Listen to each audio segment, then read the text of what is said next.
Pod Jung, podcast sobre questões do cotidiano, sobre a ótica da psicologia analítica, mas sem junguianizar demais as coisas. Olá, tudo bem? É um prazer ter você aqui novamente e hoje nós vamos aproveitar esse mês, o mês de abril, que é considerado um mês de conscientização da causa autista, para conversarmos sobre essa questão que atinge, né, e que atravessa toda a nossa sociedade, mas por uma perspectiva muito especial, que é a perspectiva da mãe do autista, né, a mãe de pessoas que de alguma forma trazem consigo novos desafios, outras perspectivas e que certamente também estimulam outros afetos, outras necessidades para exercer esse papel que é tão importante, que é tão fundamental, que é o papel de maternar. E para hoje, para essa nossa conversa, eu trago aqui para esse nosso papo a Flávia Lopes. Ela é uma querida mãe do João Gabriel, que eu conheci pequenininho. Sim. E que hoje é um homão de 1,85 m. De 1,85 m e que está aí encontrando muitos caminhos interessantes para poder lidar com uma sociedade que é muito complicada ainda em torno desse tema, né? Que ainda olha para essas coisas com muito estigma. Uhum. Mas que ele está mostrando para a gente que as possibilidades elas são enormes e irrestritas, não é? Surpreendendo até a própria mãe. É um prazer te ter aqui, Flávia.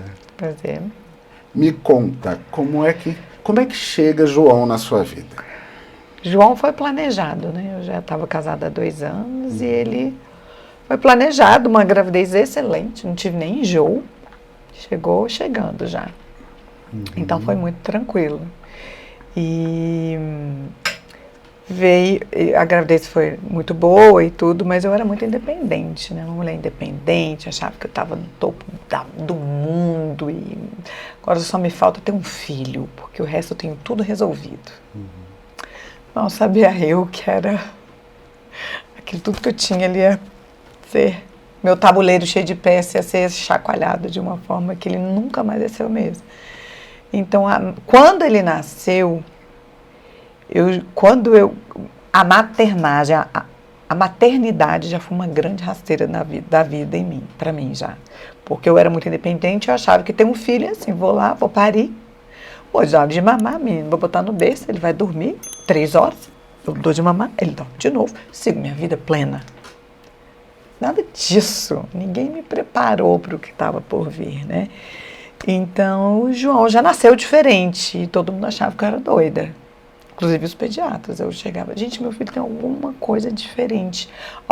Que existem, ao contrário de alguns autistas que desenvolvem normalmente e regridem, quando chegam nos 2 aninhos, assim, 2 aninhos e um pouquinho, eles regridem, o João não. O João nasceu, eu sou de uma família que tem muito primo, fui criado pela minha avó uma boa parte do tempo. E eu via crianças, ajudei a cuidar das minhas irmãs, eu conheci muita criança no berço da casa da minha avó. Eu olhava assim, tem alguma coisa diferente no meu filho. Aí todo mundo, você é doida, mãezinha. Entendeu? Os pediatras falavam assim, que só faltava falar que eu era doida, né? Uhum. E eu fui indo. E eu me separei quando ele tinha... Aí ele foi desenvolvendo. Foi desenvolvendo assim, ele era muito inteligente, ele nunca tinha ido para a escola, mas ele já sabia todas as letrinhas, ele já sabia todos os números, mal andava, já falava 1, 2, sabe? Eu falei assim, um gênio, ao contrário de mim, ele é um gênio. Aí, e eu fui super assim, não, é diferente, mas tá bom. Mas eu sempre tive uma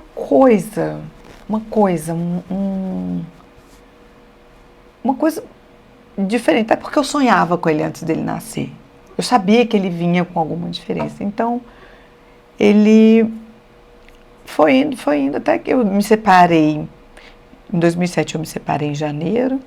Ele entrou na escolinha em março, assim. E em junho me chamaram na escola. Mãezinha, a gente está achando que seu filho tem síndrome de Asperger, porque tinha saído uma revista, não sei se era uma dessas revistas, não lembro na época, uma reportagem sobre isso. Eu nunca, assim, eu tinha ouvido falar de autismo num filme que eu assisti. Me chamaram na escola e falaram isso, eu falei assim. E assim chegou João, de vez na minha vida, né? Então, e o autismo naquela época era um caso raríssimo, você não tinha profissional. Eu levava meu filho nos pediatras, eles, como que é o autismo? Aí eu, A gente está falando de quanto tempo? Esse diagnóstico, esse primeiro indicativo ele tinha de 2 diagnóstico, aninhos, ele tinha 2 anos. então ele tem 19, vai fazer 20 agora, então a gente está falando de 18 anos atrás. Então, há 18 anos atrás, era tipo, seu filho é autista, hasta la vista. Entendeu? Você agora vai para o mundo, né? Então, e ali nasceu o filho que eu tinha, o luto do filho idealizado veio, e aí eu tive que lidar com isso e ao mesmo tempo correr atrás, porque eu não entrei na negação, não tive tempo de entrar no processo de negação. Eu falei assim, o que eu tenho que fazer com isso agora? Que ferramentas que eu tenho para oferecer para o meu filho, para ele poder se virar nesse mundo? Porque eu mesmo eu não tinha nenhuma criança especial na minha família, nunca tinha tido. Então, eu não tive uma rede de apoio em casa, não tive um caso conhecido, foi desbravando mesmo, abrindo picada, né? E foi um processo muito intenso na minha vida, porque era separação, o diagnóstico do João foi tudo ao mesmo tempo, o tempo inteiro, sabe? E foi assim que João surgiu na minha vida, assim, o verdadeiro João, entendeu? A gente pensar que até hoje há um grande desafio em torno dessa ideia, não é? Não só do autismo, como do diagnóstico propriamente dito para as crianças, né? Quando você pensa em algum tipo de síndrome, limitação, condição que seja diferente, as pessoas ainda trazem consigo muitos estigmas em torno disso, não é? Pensar nisso 18 anos atrás... Sim, foi um choque para mim, foi um choque para minha família, porque, como eu te disse, nunca tinha tido uma criança especial na minha família. Então, ninguém sabia como lidar. As pessoas, teve gente que se afastou, teve gente que se aproximou e teve... A minha vida mudou, meu círculo de amigos se desfez. Porque as pessoas te abandonaram. Não, eu fui buscando outras coisas. Meu filho não se encaixava naquilo ali. E eu tinha que ficar o tempo inteiro com ele, eu não tinha tempo de socializar. E era uma luta tão grande estar numa festa, fazer aquela movimentação, aquele barulho, e o menino para lá, para cá, que eu ficava, gente, é tão exaustivo isso para mim, para ele, que eu não quero mais isso. Então eu também fui me retirando, né, dessa questão. E tinha muita coisa das pessoas ficarem olhando, assim, né. Então, existe uma parte de mim que é muito compreensível com essas pessoas. Porque até eu ter o João Gabriel, eu também tinha esse estigma em relação a pessoas diferentes. Porque quando você vê uma pessoa que é neurodivergente, sim, ela tem um jeito de agir diferente, você tem medo, é desconhecido, você tem medo do que aquilo, como que vai ser a reação, do que aquela pessoa pode fazer, qual vai ser o próximo movimento, será que eu estou numa situação vulnerável? Então, assim, eu acho um pouco natural. E naquela época não tinha internet, tinha internet, mas não tinha as redes sociais que tem hoje, que a gente pode colocar a boca no trombone, explicar e dizer o que está acontecendo, como é.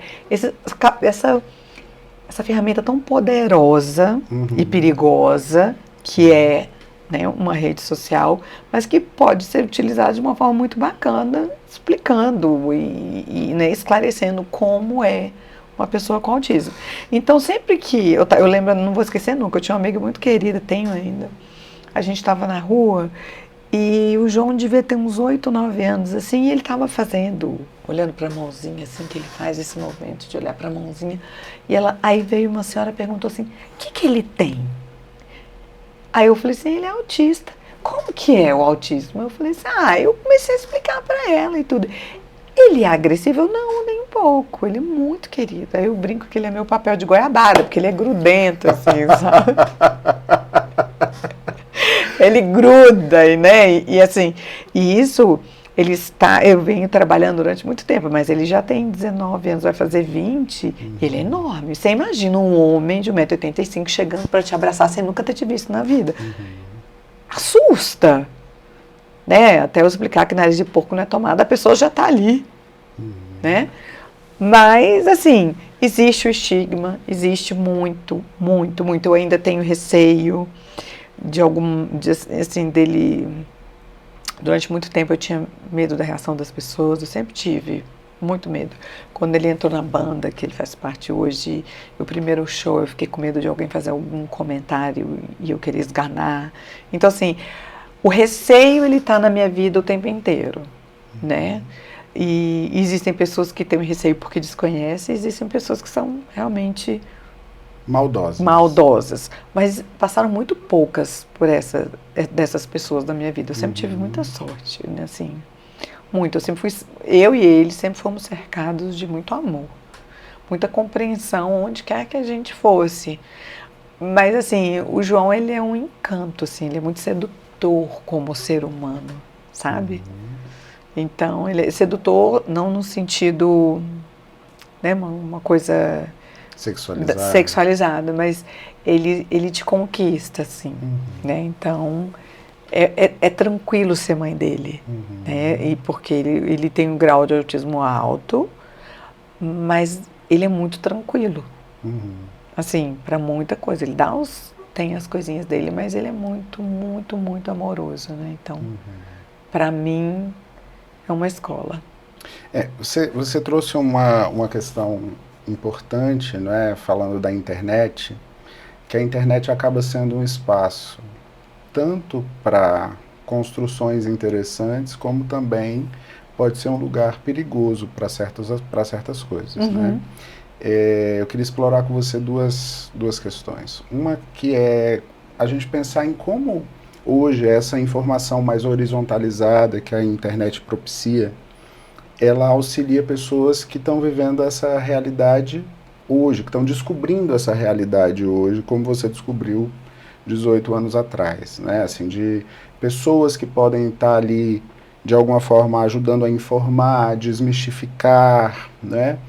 De um lado isso, e do outro lado o hate, né? As pessoas que, de alguma forma, olham para uma imagem que é uma imagem com a qual elas não estão habituadas, e elas, de alguma forma, elas fazem provocações, elas colocam comentários maldosos, ou elas suscitam um movimento que é um movimento que pode ser agressivo, tanto para ele, João, quanto para você. Como é que você vê esses dois extremos que a internet pode oferecer hoje para uma família que tem uma criança, que tem um jovem como o João, e que não vai poder se blindar ou se isolar desse movimento que é a internet, né? Vocês têm de estar lá dentro, obviamente, mas como é que vocês lidam com esses dois extremos que se apresentam? Eu acho que os autistas que sofrem mais com isso são os autistas que botam a cara na internet mesmo, que tem... Porque a tendência, quando você tem um filho autista, é você cercá-lo de cuidados, você super proteger, hiper proteger em várias situações. Então você acaba tendo um certo controle de redes sociais. Por exemplo, meu filho tem a rede social dele, ele tem o Instagramzinho dele, que ele segue as pessoas dele, mas é uma coisa muito controlada, porque ele não tem a manha de ir lá e, tipo, deixar a pessoa entrar, é um Instagram fechado, então assim, não é uma coisa que, é uma realidade que eu vivo, assim, uma coisa que me assola, mas eu vejo, porque eu sigo, o que mais me ajudou nessas questões de esclarecimentos de internet, né, tanto os direitos como as características, foi seguir pessoas autistas. Certo. Que colocam a cara na internet, ali, que tem canal aberto, que são autistas de grau, assim, mais leve, mas que não deixam de sofrer, inclusive eu acho que sofrem mais, porque tem muito mais consciência do que está ao redor delas. E talvez até mais questionamentos em torno de ser ou não pertencente dentro desse espectro, né? Sim, sim, assim, eu acho que para essas pessoas eu vejo muito, assim, aí às vezes eu vou nos comentários, eu vejo os comentários e eu penso, bem, o ser humano é capaz de qualquer coisa, né? Mas ao mesmo tempo que eu vejo muitos comentários maravilhosos, tem um ou outro que realmente escapa, e isso é geral, é. Então, meu filho tem uma banda, a banda dele tem um Instagram que é administrado pelos psicólogos que são os donos da banda, donos, assim, não sei qual o nome dá para isso, da banda. Os produtores, os organizadores. Eles, os criadores, que conceberam esse projeto maravilhoso, e eles, né, tem esse Instagram, tem 25 mil seguidores, 24 mil e pouco, quase 25 mil. Qual o nome da banda? Time Out. Time Out Rock Band. É o Instagram deles. Depois que eles foram no Mion, aí o trem disparou e tem 25 mil seguidores. E tem haters. Tem haters, mas são mínimos. Assim, então eu acho que esse processo... A gente vive um pouco numa bolha, né, João? Quem vive nesse universo autista. Mas a grande ganho desse processo foi ter uma rede de pessoas agora. Que falam sobre assunto de paz e desenvolver uma rede de apoio que eu não tinha naquela época. Hoje conheço vários pais de autistas e os meninos acabaram se conhecendo graças às oportunidades que meu filho teve ao longo da vida dele, né? Então, por enquanto, eu não enfrento esse problema de hater, mas eu também não sou uma pessoa que me exponho muito. Certo. Entendeu? A rede social, para mim, eu tenho muita consciência que aquilo tudo ali, tipo, é um feed de fake news. E eu não tô falando só de fake news reais, mas assim, gente, a vida de ninguém é aquilo ali. Eu não tenho essa ilusão e eu não quero passar para as pessoas que a vida é isso, entendeu? Porque minha vida não é isso. Minha vida é, como a de todo mundo, pânico, terror e bomba. Um dia você tá bem, o outro você tá levantando do chão com os dentes quebrados. E a vida é assim. Recentemente a gente teve...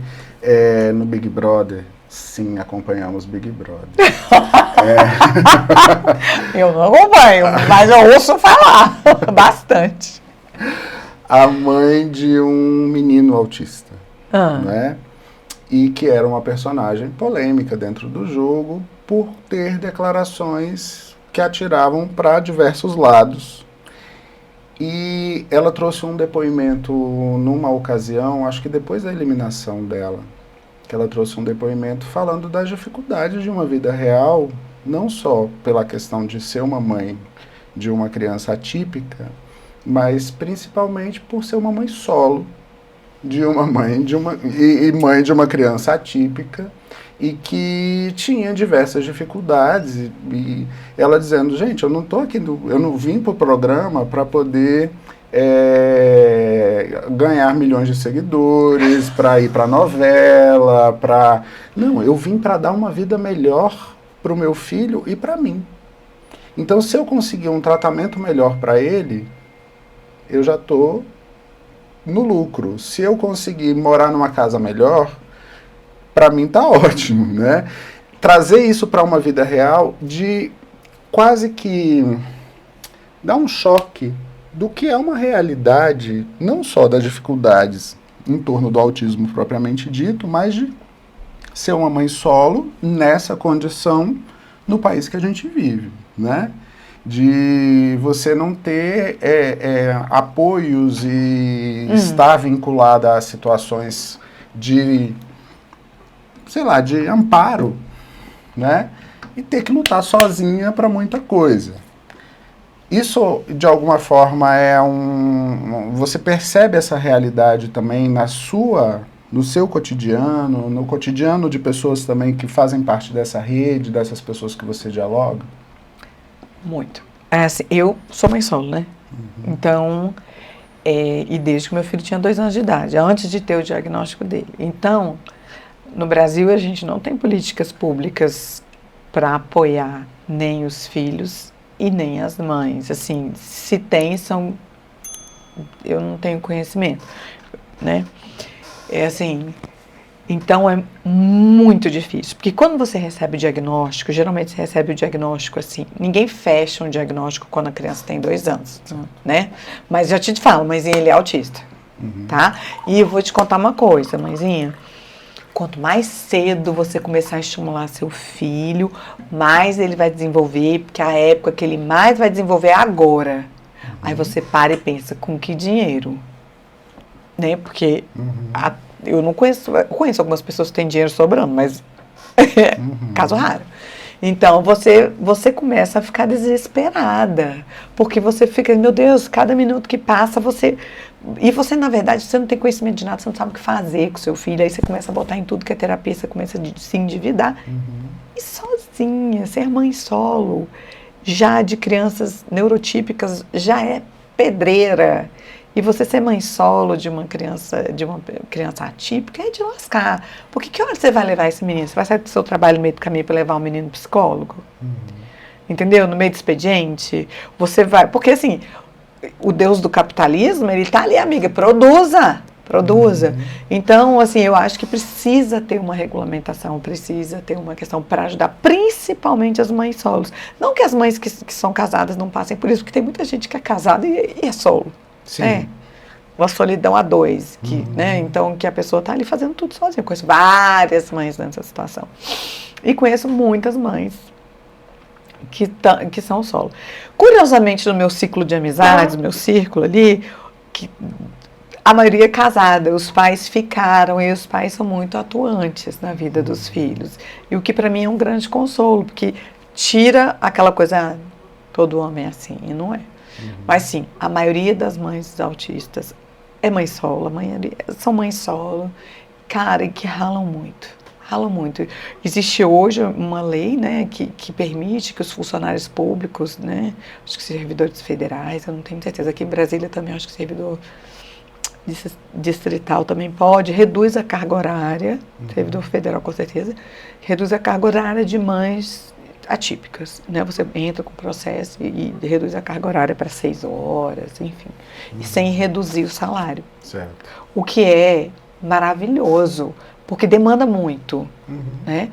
E ninguém tem mais condição de ficar em casa, né, sem ter uma renda e pagando o que precisa pagar, porque, gente, você esperar ter uma vaga no hospital público, numa clínica pública que vai cuidar do seu filho está perdendo tempo de desenvolvimento. E é muito importante mesmo. Porque eu fiz muita terapia com meu filho e o meu filho é um autista muito flexível. Sabe? Porque aí quando eu descobri, eu tive a sorte na vida do pai do meu filho pagar a pensão, ele paga a pensão, ponto. E eu fui investindo tudo no tratamento dele. Né? O plano de saúde também era por parte do pai, então eu fui investindo tudo que eu tinha direito. E eu colho os frutos hoje disso. Mas 90% das mães atípicas não têm essa oportunidade. O que o meu filho tem hoje, 90% das crianças no espectro não tem, sabe? Ter no sentido de funcionalidade, de desenvoltura... Sim. Né, de acesso à possibilidade. Sim, porque você pagar tratamentos que são bons, por exemplo, eu dei muita sorte na vida. Porque eu brinco assim, porque foram muitos psicólogos, muitos fonoaudiólogo ele nunca foi uma vez só. Mas assim, é uma coisa, tem psicólogo, fonoaudiólogo, psicomotricista, psicopedagogo, professora particular, acompanhante escolar, você vai, é longo. De todos esses profissionais, foram muitos, só tiveram 2 pessoas que realmente foram horrorosas, mas que rapidamente eu identifiquei e afastei, mas o resto foram pessoas maravilhosas, que tinham um interesse, uma tecnologia, né, a psicologia, pessoas que vieram de fora, brasileiros que estudaram fora e voltaram para o Brasil trazendo o que havia de mais novo, né? E eu dei muita sorte de encontrar uma psicóloga, posso falar o nome dela? Claro. Ana Maria Fernandes, ela já está nos Estados Unidos de novo, mas o meu filho fazia um tratamento com ela, já fazia também com diversas pessoas maravilhosas, Verônica, Carla, enfim, gente, não dá para nomear as pessoas maravilhosas. E ela, na época, tinha voltado dos Estados Unidos, o filho dela era autista, então quando fala assim, ela é psicóloga, o filho é autista, é nela que eu vou, porque ela sabe do que eu tô falando. Ela vai saber tanto do olhar técnico sobre a criança, mas ela também vai ter uma empatia sobre o seu lugar nessa relação, né? No meu lugar e da criança, do meu filho, porque ela tem um em casa, a escola dela está na casa dela, no dia a dia com o filho ela sabe o que funciona, o que não funciona, o que dá, o que não dá. Acaba sendo menos experimental ali a coisa, ela já tem um know-how, ela conhece, né? Então sua experiência te torna capaz, né, te dá muita coisa. Então ela me apresentou um rapaz. Você, olha, eu tenho um psicólogo que está recém-formado, ele tem umas ideias diferentes, bem legais, assim, de sair do consultório e levar o menino para andar de metrô, andar de ônibus, e daí a minha vida que já vinha acumulando vitórias, né?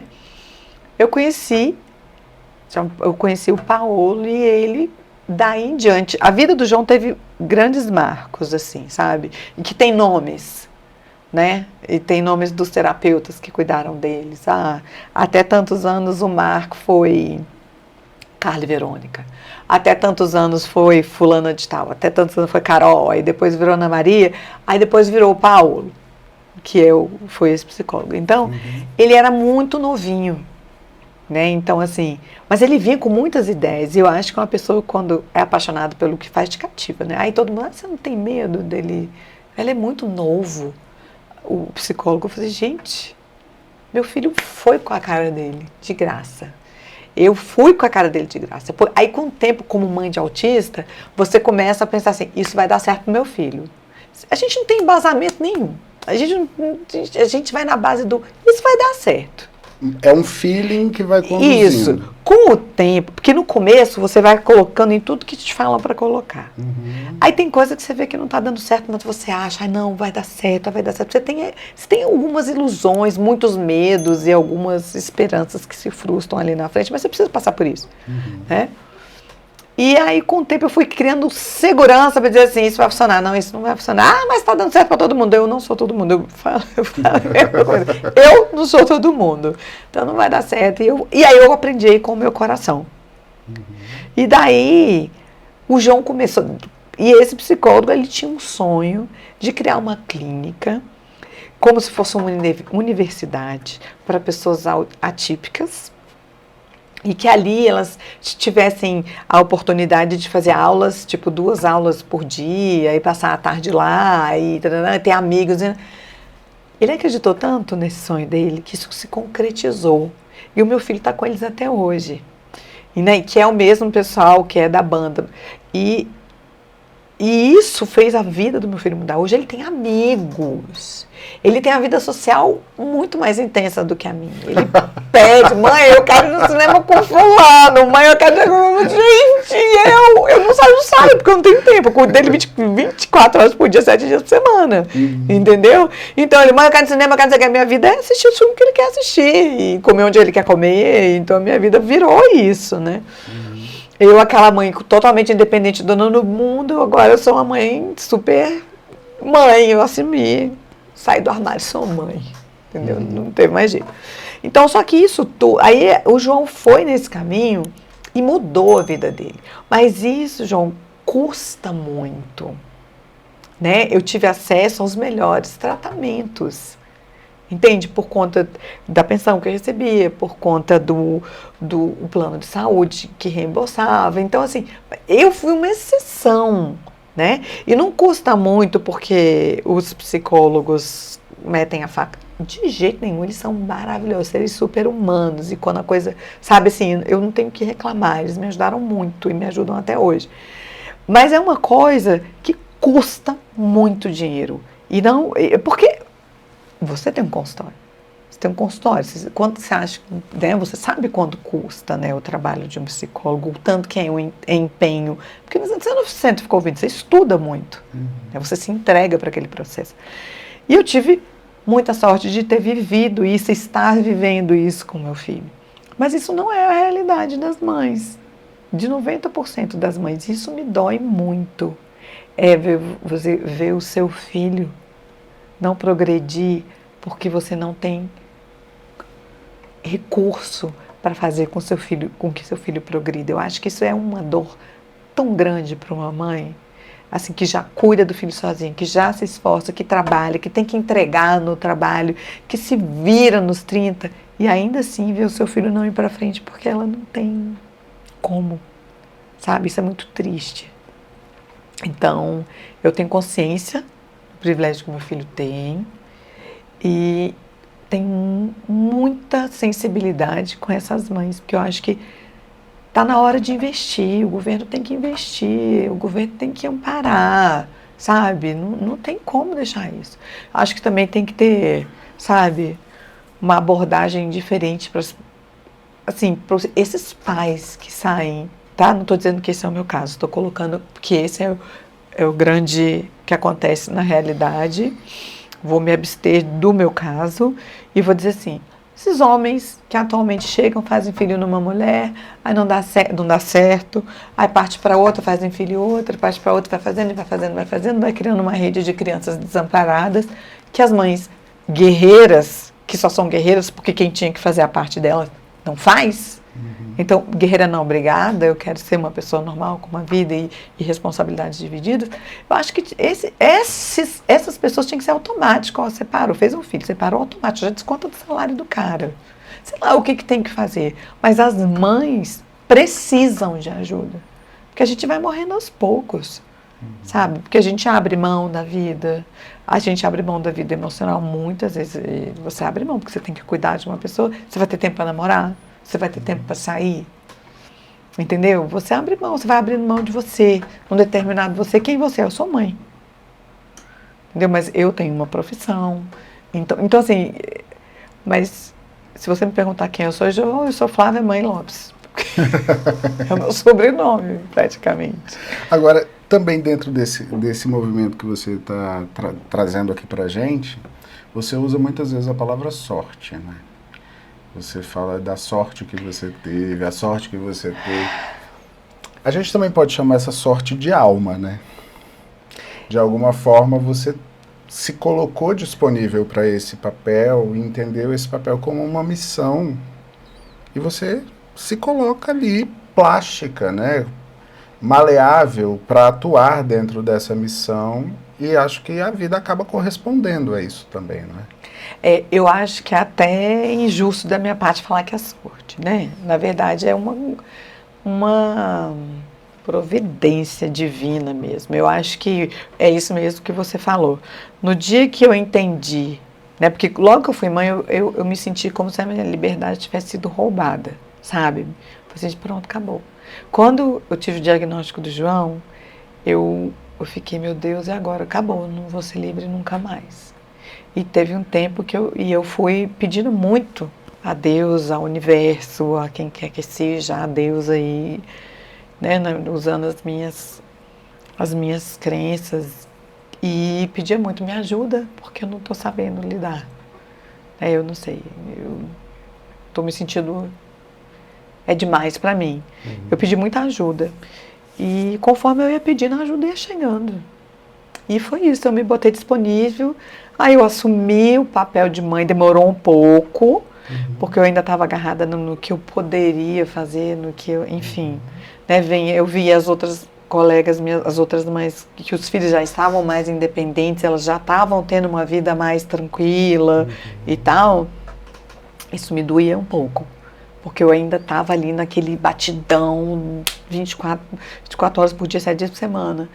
Mas aí, no dia que eu decidi, tá bom, eu lembro do dia, do momento e da hora que isso aconteceu, sabe? Você lembra qual era a circunstância? Você compartilha isso com a gente?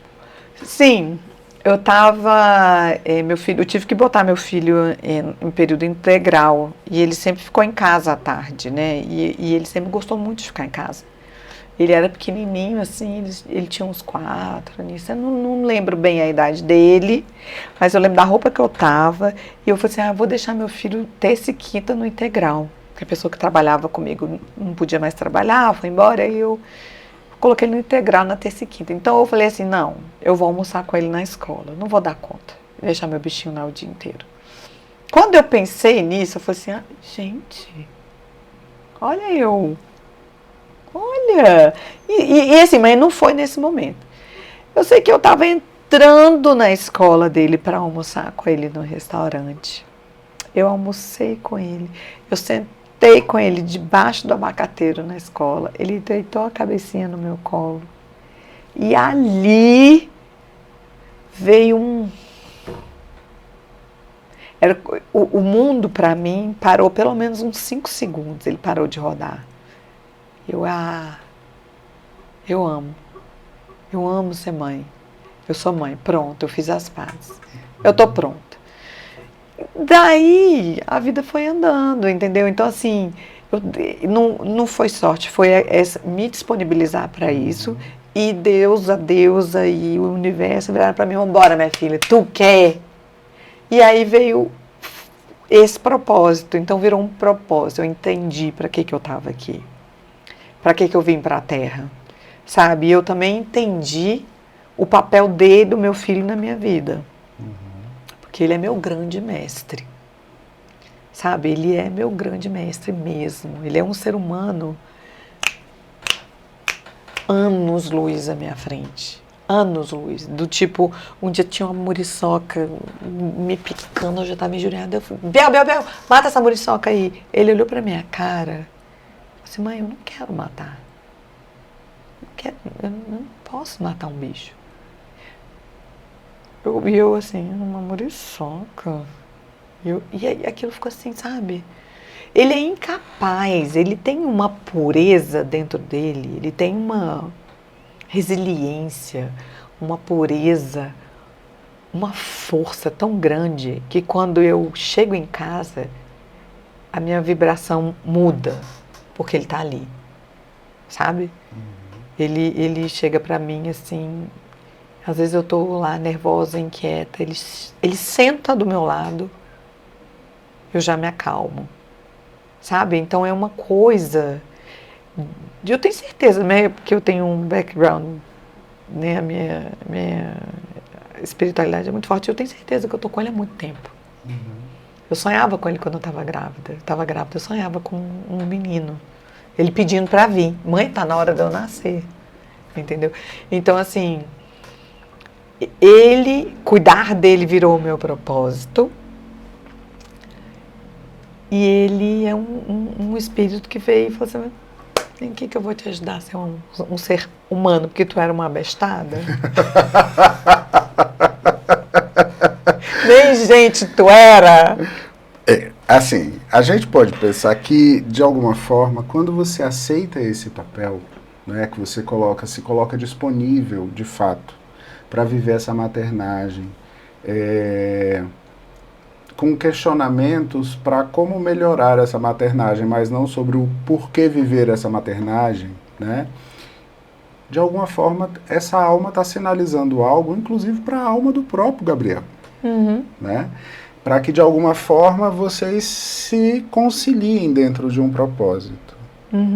E, não sei, assim, eu creio que essas alianças que se fazem, independentemente de crenças religiosas e tal, mas se a gente traz isso para um contexto do nosso cotidiano, dessa realidade de aqui hoje e tal, mas quando a gente de fato se concilia dentro de um propósito, são duas forças que se somam, né?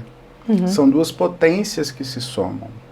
As limitações que ele traz são diferentes das limitações que você traz.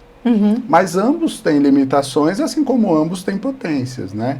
Juntar esses dois para poder funcionarem de uma forma mais coesa e tal, é progresso tanto para um lado quanto para o outro. E a ideia da resistência também é muito complicada, né, Flávio? Porque quanto mais a gente vai resistindo diante de certos papéis e diante de certos chamados, parece que a vida ela vai encurralando a gente, né? Assim, precisamos cuidar disso, precisamos olhar para isso. Na medida em que você se disponibiliza, silenciosamente o Gabriel também deve ter se disponibilizado a te ajudar dentro desse processo, que era um processo complicado, por tudo isso que a gente está conversando, né? Sim. Ele é meu parceiro, né? Um parceiro de vida, de caminhada mesmo. Então, eu tenho muita dificuldade de me relacionar, assim. Eu tenho muito medo de ser machucada, de me colocar vulnerável, né, de ser rejeitada. Isso tudo para mim é muito forte, é muito intenso. E o meu filho, ele se joga para a vida. Ele é vulnerável, ele se coloca vulnerável o tempo inteiro e ele não tem medo disso, sabe? Ele é autêntico, sabe? Ele é cru e ele é uma coisa que eu olho para ele e falo assim, gente, ele não tem medo de nada disso que eu tenho, né? Então, assim... E ele fala o que ele pensa, né? Dentro das limitações dele, ele fala o que ele pensa e ele fala verdades. Ele não mente pra mim, ele fala verdade. Mente aquela coisa assim, João Gabriel, você fez isso? Ele, não! Né? Mas aquela coisa que uma mentira, coitado, que não tem nem como sustentar. Mas assim, e ele me traz pra coisa do real, do verdadeiro, sabe? Ele vira assim pra mim, até como eu escrevi isso hoje não, essa semana no Instagram. Ele me traz porque é verdadeiro. Eu tô muito feliz hoje, mãe. Filho, por que te deixou tão feliz? Hoje tem estrogonofe. Mãe, vamos no shopping, vamos de metrô? Ela fala assim, vamos, porque ele gosta muito, né? Vamos. Cara, vem uma alegria e ele entra no metrô como se ele estivesse entrando numa... Sabe esse apego material que a gente tem? Ele tem zero. Sabe, ele tem zero. Ele tem apego nenhum. Assim, qualquer roupa pra ele tá bom. E não que não tenha pessoas no espectro que não liguem pra isso. Nem todos são iguais, sim, entendeu? Ele é um ser humano, autista ou não, ele é um ser humano único. Que eu tive a oportunidade, uma alma que foi colocada no meu caminho para me ensinar. Eu não tenho dúvida que ele veio para me ensinar. E que eu vim para protegê-lo. Eu acho que ele tem isso muito forte. Essa confiança em mim, assim, sabe?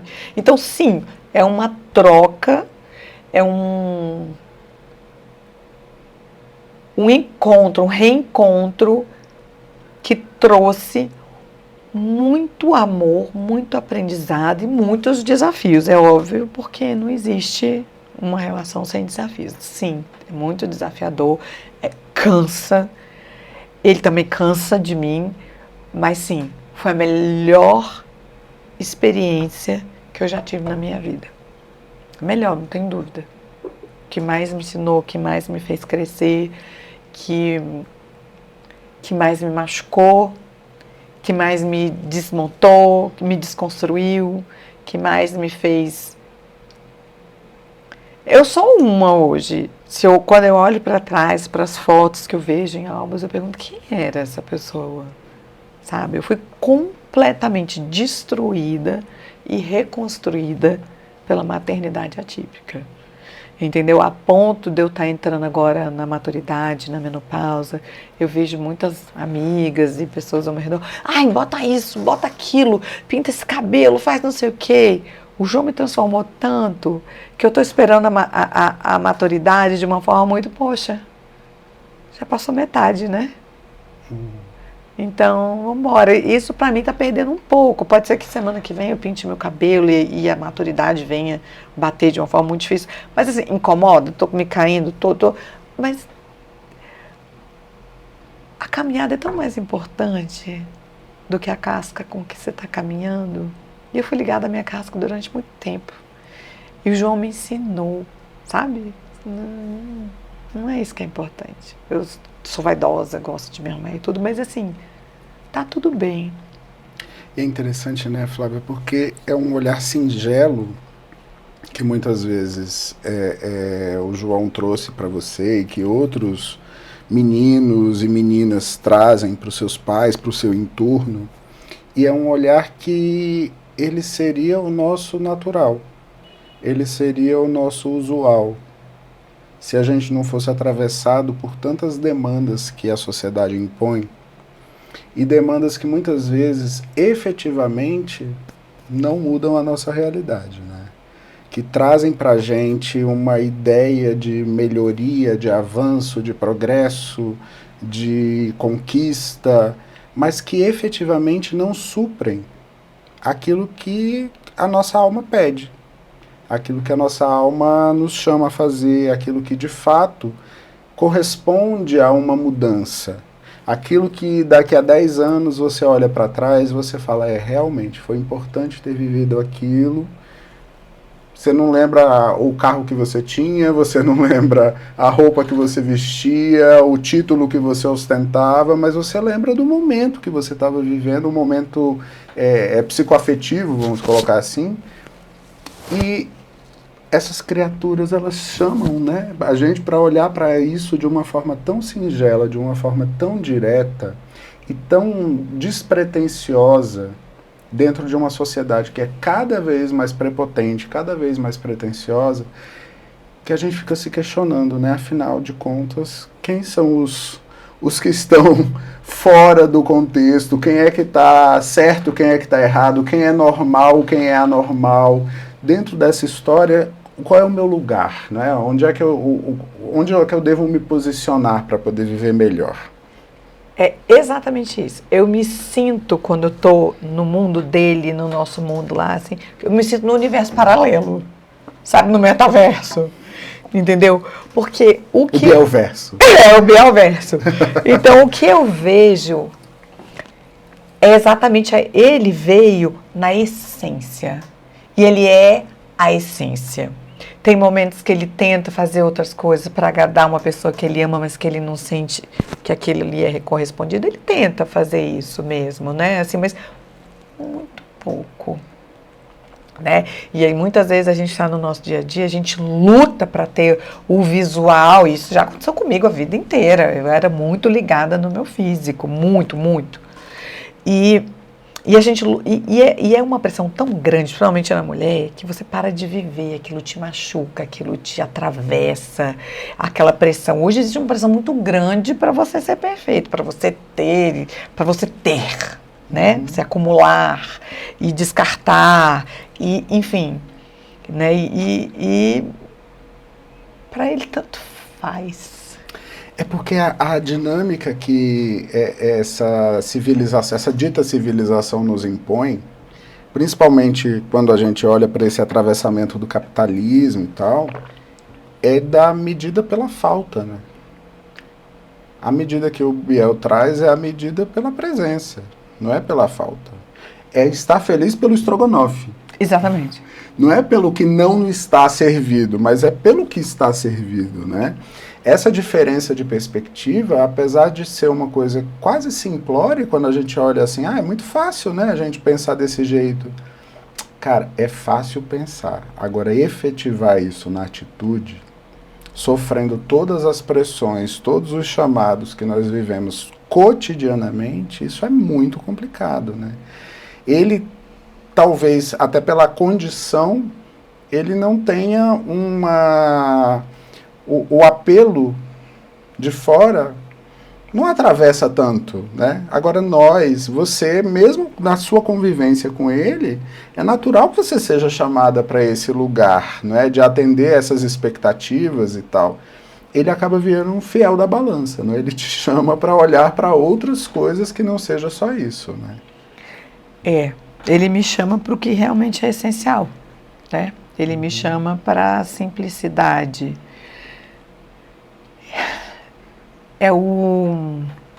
Nunca vi ele reclamando, eu não tenho isso, eu quero isso. Ele gosta muito de quebra-cabeça. E ele tem um quebra-cabeça que o irmão dele deu para ele, e na mesma semana eu tinha comprado um quebra-cabeça de todas as bandeiras dos países que fazem parte da ONU, e o irmão dele deu esse quebra-cabeça tipo na minha semana, uma semana depois. Ele fica amarradão, montando o mesmo quebra-cabeça. Aí ele vai lá, desmonta, monta o mesmo. E se tem mais um, ele dá um jeito, pega lá. Ele não fica, eu quero mais, eu quero isso, eu quero aquilo. É exatamente o que você falou. Ele está feliz com o que tem ali. E ele gosta de pessoas. É a coisa mais interessante. Eu sou meio marrenta, né? Assim, meio desconfiada. Eu conheço no meu prédio a minha vizinha de porta porque ela é mineira, ou é do interior de São Paulo, ela é do interior, então tem essa cultura de conhecer o vizinho. E conheço os porteiros do meu prédio que eu amo, de paixão, que eles cuidam do João, assim, é uma fofura. E eles, João, ele desce no prédio, ele conhece todo mundo pelo nome. Candidato a síndico. Sim, ele tá ali, ele tá entregue, ele é o melhor amigo do síndico, que é o seu Venâncio. E aí, seu Venâncio, como é que estão os seus netos? Entendeu? Ele sabe o nome dos netos do seu Venâncio, ele sabe, e ele pergunta. Ele se coloca tão vulnerável, tão aberto, né? Não sei se é porque eu também propicio um ambiente seguro para que ele possa se colocar dessa forma. E talvez, Flávia, por ele não entender isso como vulnerabilidade, né? A ideia de vulnerabilidade que a gente sustenta é porque a gente está muito fundamentado numa ideia de poder. De quem pode mais, quem pode menos, quem tem mais força, quem tem menos força, né? Sim. Porque essa é a lei que rege. O nosso mundo, ele acaba sendo muito regido por essa ideia de poder. Então, quando o João, ele traz isso, é porque talvez ele não... A vulnerabilidade não alcance o João, né? Você pode ter uma consciência sobre a vulnerabilidade dele por saber justamente que a sociedade está organizada desse jeito. Ele talvez não se veja tão diferente, não se veja tão inferior, ou tão desqualificado, ou tão errado, ou tão... como a gente se vê muitas vezes, né? A gente se vê assim, eu me vejo assim o tempo inteiro. O sistema inteiro nos chama a perceber que a gente pode ser sempre melhor. A gente tem que ser, não é que a gente pode. pode. Tem de ser muito melhor, né? E aí isso vai trazendo pra gente uma inflexão de vulnerabilidade, de impotência, de desqualificação, que a gente vai lutando contra isso a vida inteira. O João, talvez ele não passe por aí. Ele não passe por esse lugar de poder, de potência e impotência, então para ele seja natural chegar e perguntar pelo neto do seu Venâncio. Será que a gente perguntaria com a mesma facilidade? Será que a gente se colocaria com o mesmo, com essa mesma falta de pudores para invadir a vida do vizinho, para perguntar sobre o vizinho, para questionar o que é isso que você está usando, né? Como muitas vezes essas crianças, esses jovens, eles fazem com uma espontaneidade muito tranquila, né? O que é isso? É uma pulseira? Por que você está usando? A gente não, a gente fica tentando elucubrar, adivinhar o que é, justamente porque a gente tem muito medo de uma qualificação ruim. Sim. Será que ele tá aí para essas coisas? Não. Ele vê todo mundo igual a ele. Sabe? Ele chegou num nível, sei lá, num nível, numa falta de consciência ou num nível elevado de consciência, que eu acho que talvez seja a realidade dele, assim, que eu acho que ele chegou num nível que eu sou igual a todo mundo. Sim. Entendeu? E ele não vê distinção, ele sabe, ou é o cara que está limpando e é o presidente, sei lá, ele vai chegar em quem for, entendeu? Ele foi lá no Marc Mignon, ele não sabia nem quem era o Marc Mignon. Ele chegou lá, você é pai de quem? Você come, qual a pizza que você mais gosta? Entendeu? É um trem bonito de ver. Ao mesmo tempo é uma coisa que fica, misericórdia, o que ele vai pensar agora? O que ele vai falar? Ai, meu Deus. Então, assim, e é bonito de ver. E pra mim, tá facilitando tanto ficar mais velha, ser mãe dele. Entrar nessa vibe, sair do gado ali, sair... Não é fácil, eu estou sempre sendo puxada, é um imã, né? Eu acho que você está inserido numa sociedade, numa cultura, você está ali grudado, tem um imã muito forte. E quando você decide ser você mesma, vem uma pressão enorme de fora, tipo... E talvez entre nós que ficamos nessa oscilação, né? De tentar buscar uma individualidade e ao mesmo tempo se deixar conduzir, porque acaba sendo necessário você se deixar conduzir em determinados processos, se lidar com certas conveniências. A gente vai ter que lidar com isso invariavelmente. Ele, ele se dá ao luxo, né, de ele não precisar lidar com essas conveniências todas, mas não necessariamente de se transformar numa pessoa inconveniente, né? Como você mesmo trouxe, ele é amoroso, ele é compreensivo, ele tem curiosidade sobre as pessoas, ele se deixa envolver. Isso também faz parte de um estigma, que é um estigma muito negativo, que muitas vezes atravessa uma criança, um jovem atípico, né? Que é do risco, que é do medo, que é do inconveniente, e que acaba tirando tanto ele quanto o seu núcleo familiar do convívio social e tal. O fato dele estar numa banda hoje é incrível, né? Sim. Nunca imaginei, tipo, eu brinco, né? Que eu falei, gente, eu sou mãe. Eu nunca fiz, João, eu nunca fiz nada na vida que fosse digno de ir a programa nenhum e ninguém me filmar, e, enfim.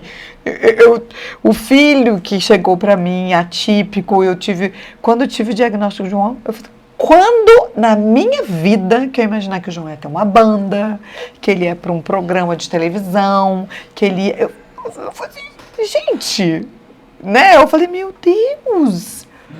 E ele foi tão mais longe do que eu imaginava. Aqueles medos que eu tinha, tem muitos medos ainda, né? Mas aqueles medos que eu tinha, nenhum deles se concretizou.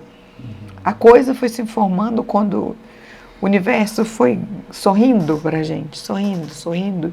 E eu acho que eu, graças a ele, consegui aproveitar essas coisas. Muito graças mais a ele do que a mim.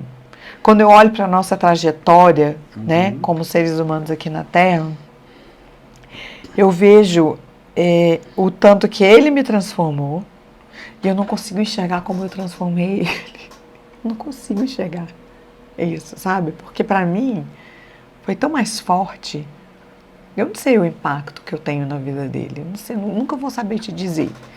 Mas se eu vejo que ele é uma criança amorosa, se eu vejo que ele tem... Então, assim, eu acho que eu contribuí um pouquinho. Mas eu acho que muito dele já nasceu pronto, sabe? Muito. E sim, ele não... esse estigma todo, essa coisa toda, eu tenho certeza que se ele enxerga, ele não liga.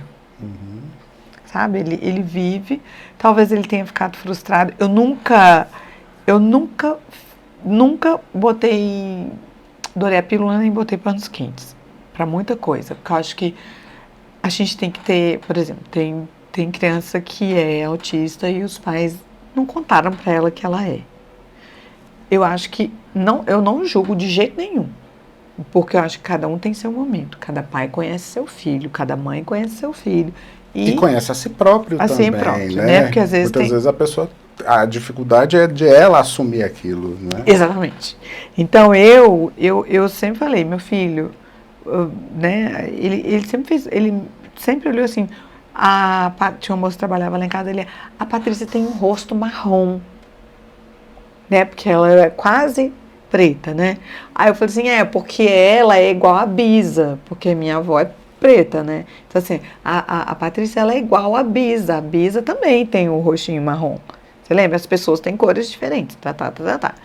E eu falei assim, aí, não sei o que, autismo, aí o João falou assim, um dia eu tava falando autismo, ele ficou chateado. Eu falei assim, meu filho, o que eu tava conversando com alguém sobre isso, o fato dele, por que você tá chateado? E ele não consegue se expressar, né? Aí eu fui pensando, eu tenho que ficar adivinhando. Eu falei assim, foi porque eu falei que você é autista? Aí ele falou assim, foi. Eu falei assim, meu filho,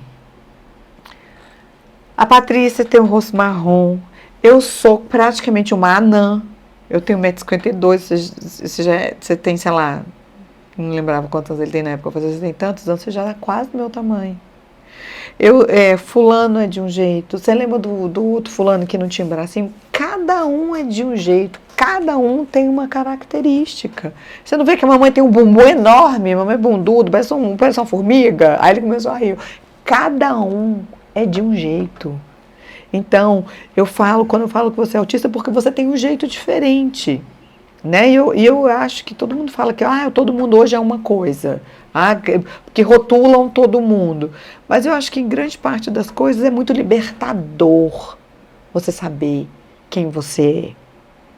e que tudo bem, porque você foi rotulado com aquilo ali, mas aquilo ali te ensinou e pode te dar caminhos para melhorar. Não é melhorar, não é melhorar porque você é ruim e vai melhorar, não.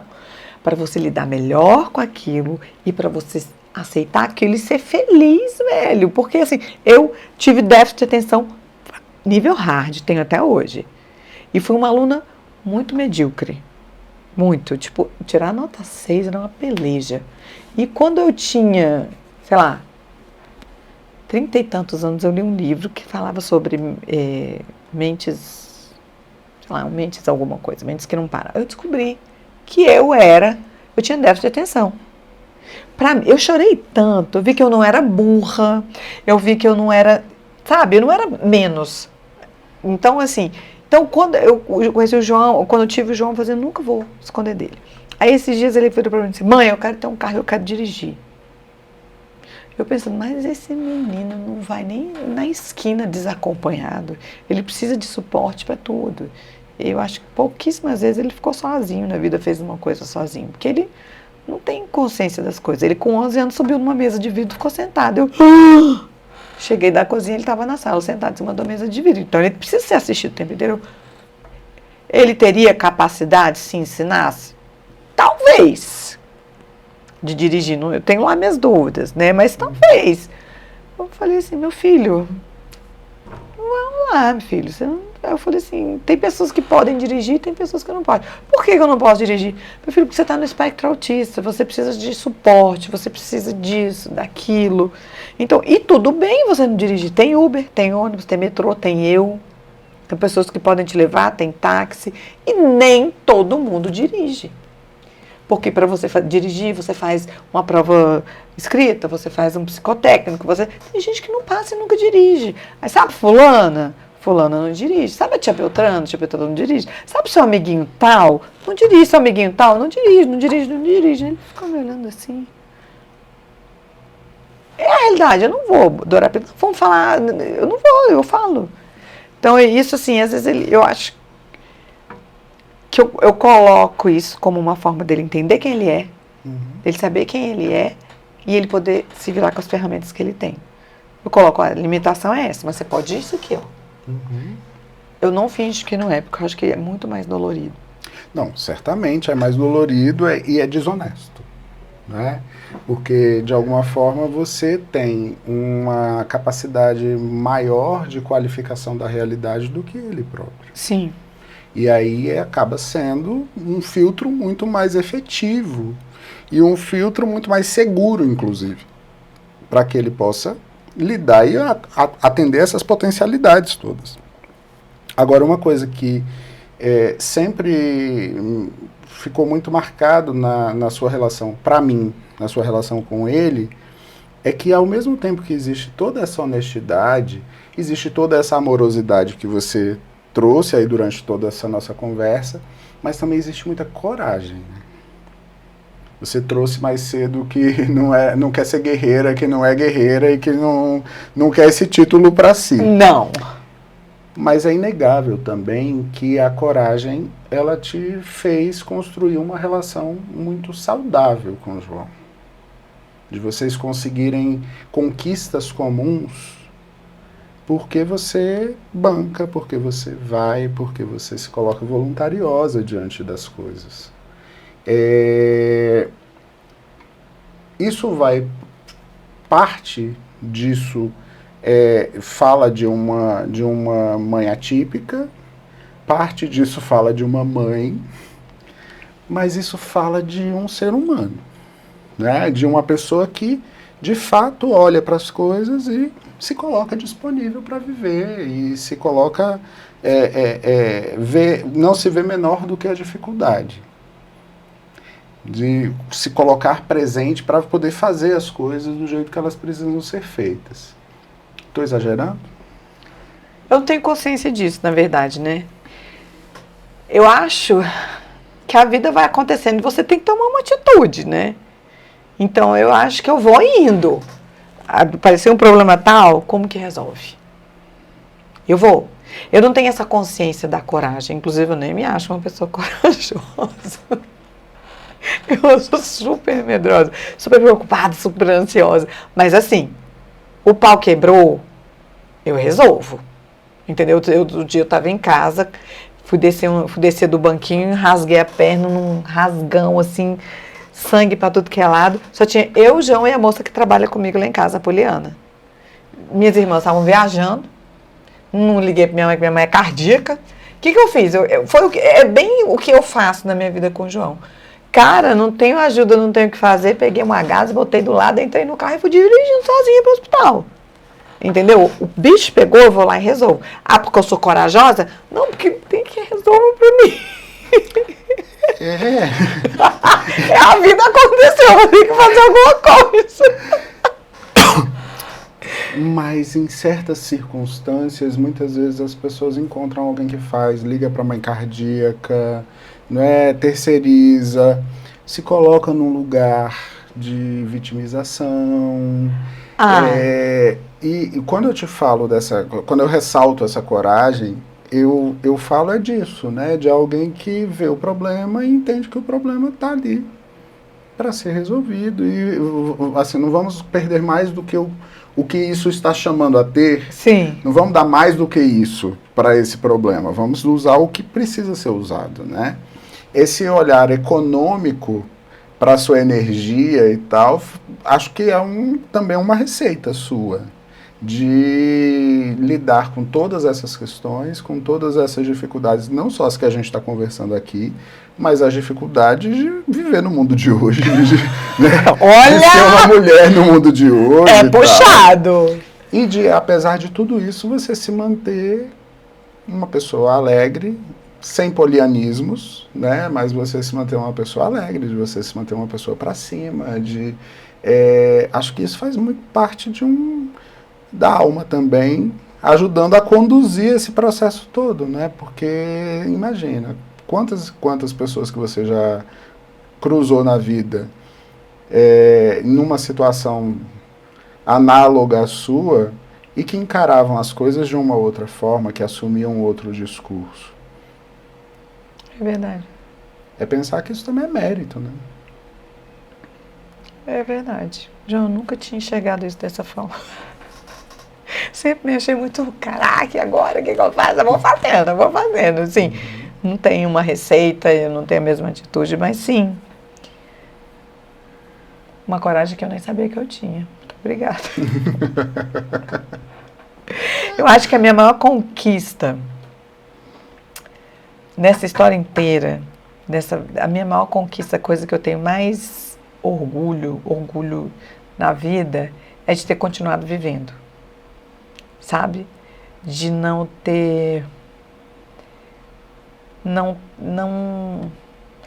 levar essa história com tanto peso. Pesa. Sofro.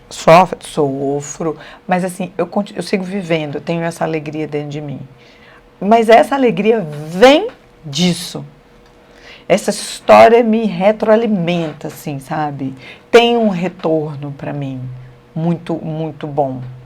Então, isso me deixa muito... Né? Uma vez eu fui... O João, eu declaro imposto de renda no nome dele, porque a pensão é para ele, né? Então, eu fui pega na malha fina.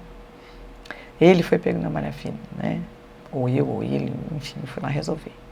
E eu cheguei lá, toda animada, com meus cabelos pintados, louro, sorridente, conversando com o cara. Aí o cara falou assim, essas despesas médicas que foram apresentadas aqui são o quê? Tipo assim, a Receita vai fazer, minha filha, como é que tu... né? Porque eu tava declarando, né, as despesas médicas, e como psicóloga, eu consegui abater muito o imposto de renda. Aí o Leão virou e falou assim, você tá com cara de fake news, né? Então vem aqui, filha. Eu fui. Aí eu fiquei lá, expliquei, meu filho tá no espectro autista, e aí são despesas com isso, com aquilo. Eu tinha laudo, eu tinha tudo. Aí o rapaz da Receita Federal falou assim, difícil acreditar que você tem um filho autista, com essa alegria toda.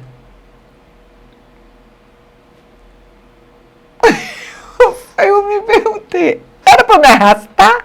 Porque eu não vejo motivo para isso. Não vejo motivo para isso. Então, para mim, a minha grande vitória foi seguir vivendo. Entendeu? Eu tenho orgulho de estar viva. Né? Aos trancos e barrancos, tomando meus remédios, entendeu? Buscando ajuda, fazendo terapia e tendo amigos e fazendo a vida da minha amiga de pinico. Andréia, amiga, obrigada. E, assim, tô viva, tô seguindo, como você falou. Entendeu? Eu não tenho tempo de me colocar na postura de vítima mais na vida. Já me coloquei por outros motivos, mas não tenho mais tempo. Que ótimo, né, gente? Que ela não tem tempo para isso. E que ela é essa criatura incrível, Obrigada. queridíssima, que nos brinda nesse encontro de hoje com esse papo.